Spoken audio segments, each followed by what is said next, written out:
So we're making a mural that brings together the disabled people's movement and people with experience of the UK asylum system.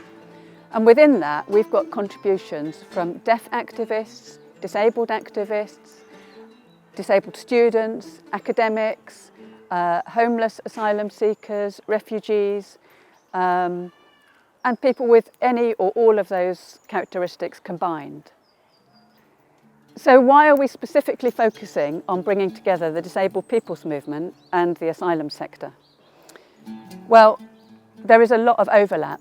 Many asylum seekers experience severe mental distress and other impairments which may be caused by the UK asylum system or which people may already have before claiming asylum.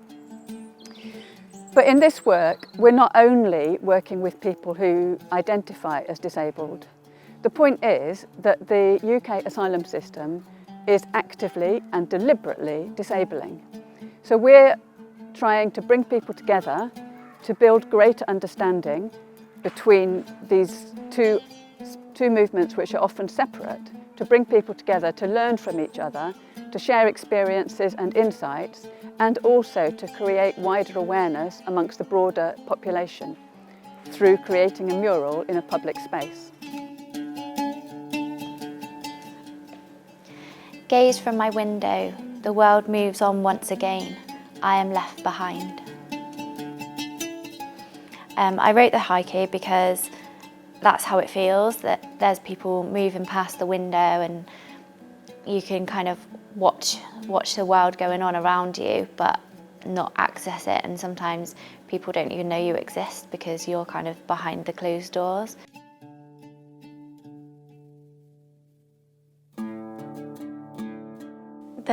The poem inspired the part of the mural which is the window, which kind of signifies being stuck inside, looking out on the world moving on. So during the pandemic, when people were in lockdown, they got a bit of an insight into what life has been like to be housebound during the last 13 years, like my life has been. The idea is that people say their messages, and it doesn't matter what sort of image they do with it or whether they do an image at all, because the point is Andy, who's the artist, he can put it into images and he can put it all together and make it look good, working together with people. I'm Andy. I've been a mural artist nearly all my life. I think murals are a powerful message for social change because they're democratic art, because they're accessible to everybody. The intention of them is that they can be understood by anybody. There's a long history of murals as part of the sort of struggle for social change. It's a democratic art form. We've gathered together people's ideas for what should be in the mural, and my job has been to find a succinct way of expressing what those ideas are, to try and to distill something so that we get a clear message, one big clear message that perhaps consists of some smaller themes.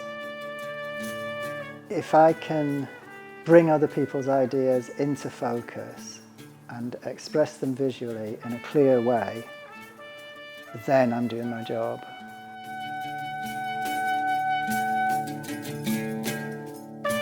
My name is Janet and I'm one of the asylum seekers in the UK, and I would let people to understand the struggles that we have in this country.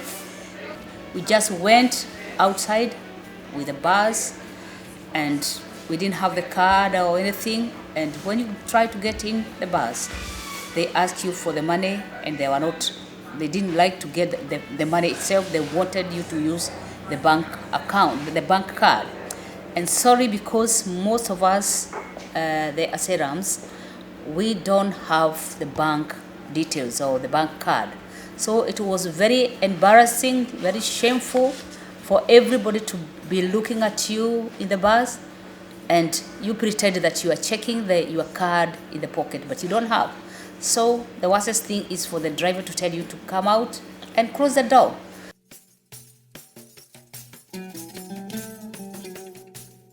So one of the ideas behind the whole mural really is that COVID has kind of exposed or magnified what's been going on anyway. I mean, the fact that people, the exclusion that disabled people with chronic illness feel, I've always felt, and they're not being listened to. That's been going on for years.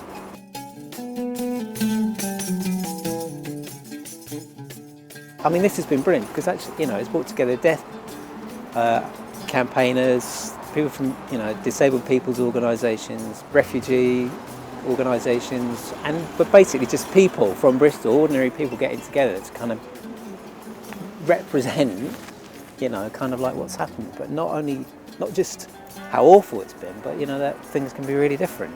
So I've been involved in the disabled people's movement for a really long time. And then once I started working in the asylum sector, or like getting to know asylum seekers, I've become really aware about how the asylum system is actively and deliberately disabling, but that there's very little interaction between the two sectors. So this is part of the motivation of this, is about trying to bring these different sectors together to build greater solidarity and greater understanding. I live in the street. I live in the street like more than 3 years. when they send you out in the street, they didn't care about you. No food, no home to live, no anything to do with. Just maybe animal is better than you. You just living in the street without nothing. Maybe you sleep under the tree. You get mental health problem. That's the things is gonna make you to get mental health problem. The things is when they refuse you, because it's problem when they refuse you, you're gonna lose your mind.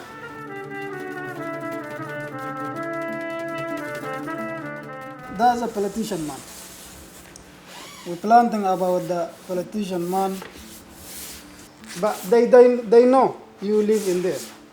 Maybe they will see you sometime, but they know everything about you, but they didn't care. And when you live in the street, who will gonna help you? Nobody.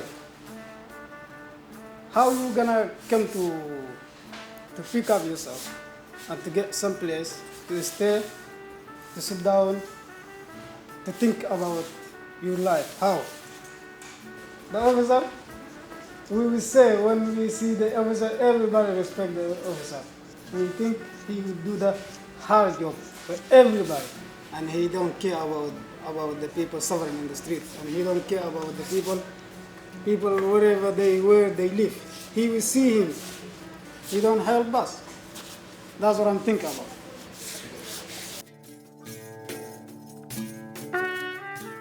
So the blue figure represents politicians colluding with the police. But I should explain that people contributing to the mural asked for many more people to be represented here. There wasn't space to include everyone that was suggested. So the blue figure and the uniformed officer also represent immigration officers, Home Office staff, as well as all those who collude with the police and government policy rather than risking speaking out against injustice. So this may sometimes include local politicians, academics, voluntary sector staff and others.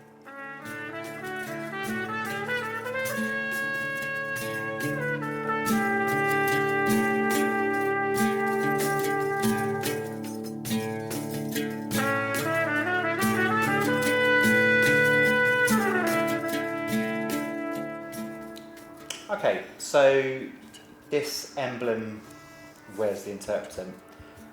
For us in the deaf community means something powerful. It's demonstrating, one, that there are deaf people in England, in Britain, that we need access to information in sign language that's currently not being provided. There's no interpreters being provided on broadcast media, and particularly with regard to COVID. We felt stuck, we felt left out, marginalised. So that's why we decided to set up the Where's the Interpreter campaign, to ask for that interpreter provision. It's really important that we are included as members of society and, you know, don't exclude us. So that's a campaign that's still ongoing today. We haven't yet reached full parity, full inclusion, so the fight goes on, we're still here.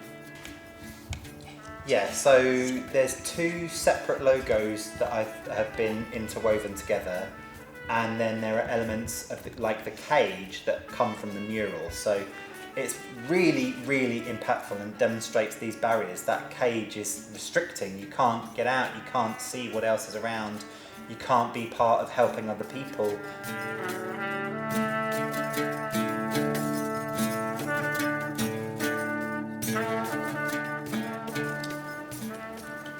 Yeah, I would love to have the cage burst into smithereens.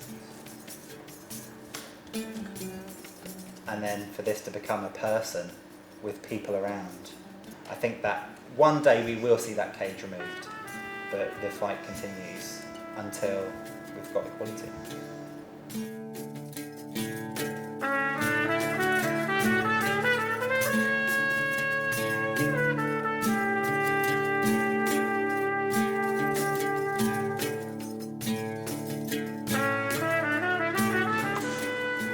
My name is Sam, you call me Sam the artist. I do art and calligraphy. I really enjoy. So I've been asked today to do this little sign in memory of Kamil Ahmad in 3 languages, which I'm doing now. So first in English, then Kurdish, then Arabic, the last one.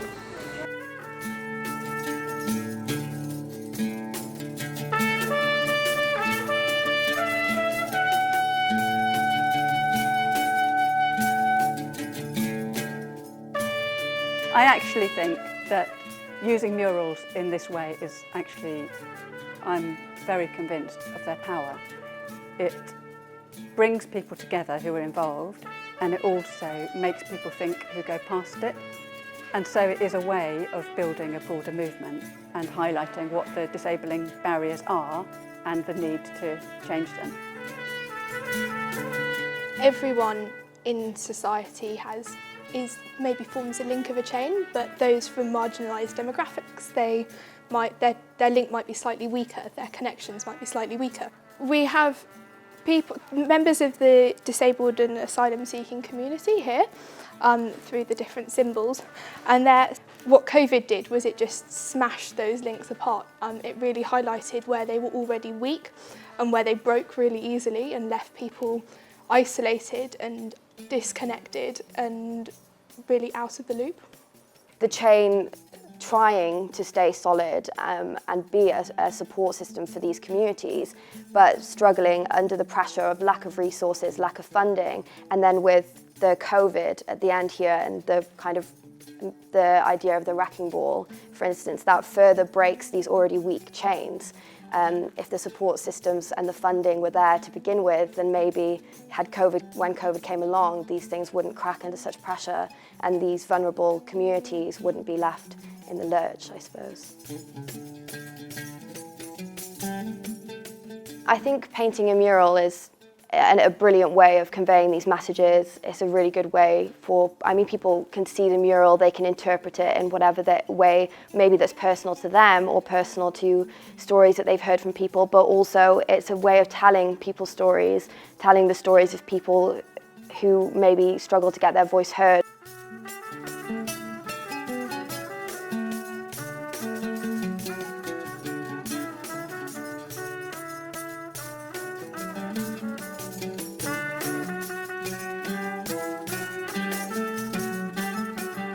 Mural is like something with explanations, which we cannot go straight to the people to explain ourselves, but through the mural, we explain ourselves and we know that what we are going through is so hard. because it's killing slowly, because when you don't have no friend, you don't have anywhere to go, just in the house. It's just like killing yourself slowly, you see? If we join hands together to do things, it would be perfect than one person. We do things together. Togetherness is strength.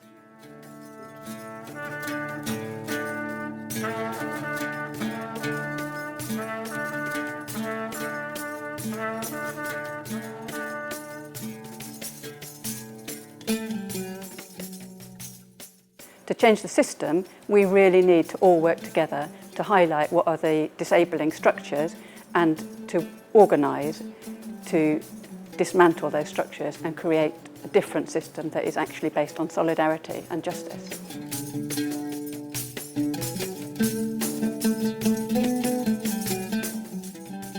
So the mural brings together messages from people in Bristol living in such a wide range of circumstances.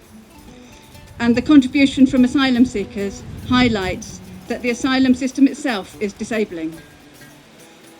Disabled citizens and asylum seekers face many similar disabling barriers, and we need to work together to learn from each other and campaign together.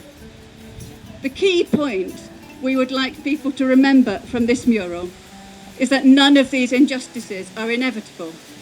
If we work together and build solidarity, it's possible to end these injustices and extend the rainbow that's on the far left and extend it to include everybody.